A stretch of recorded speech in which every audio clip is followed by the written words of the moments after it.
the late 90s, and then all of a Mhm. sudden you had, NWA, and how that changed a lot of people from dancing, and then they brought this gangster uh gang mentality, and then it also brought violence and rebelliousness to the Mhm. generation, and how people went from dancing to all of a sudden dope man, dope man, dope man, F the Mhm. police, and all of these different things. It targeted our audience, and especially after, we know for a fact, after the crack epidemic, when it hit Mm. our community, that had a lot of effect. So it was, music played a soundtrack to our lives, because music, it brings on a feeling. It's like me and you were talking about offline. You can hear a Marvin Gaye song, Sexual Healing, and it brings you into a place. You get this feeling come over you that, oh man, I remember when I was with her, or Yeah, I was doing this, I was doing this. So music, it plays a soundtrack in our life, and that's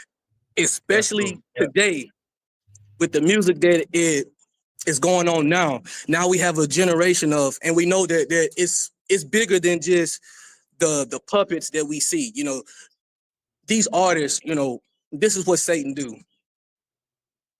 He'll promise you fame, a little bit of riches, but mostly fame.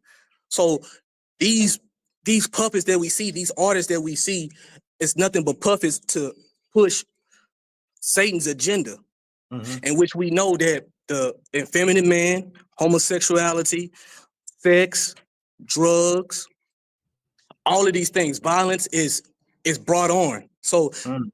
for the message to go forth, Yeah.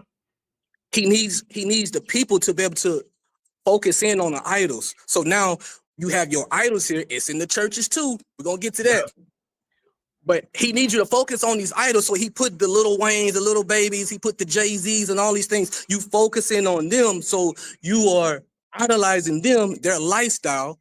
Some things we might been living, kind of like how they was before they became famous. So you identify to that, and you can say, "Oh man, well, like in my generation with Tupac, when he was talking about, Dear Mama and all these different things, I identify with that because I kind of was going through the same thing, not having a dad and all this. So it caters to the audience that goes through these things. It starts in your innocence. Yes. We Yeah. heard these type of music from way back, and you gravitated towards it because you can see yourself in it, and that's what Mhm. Satan, he brings these type of artists who is vulnerable, who's been rejected,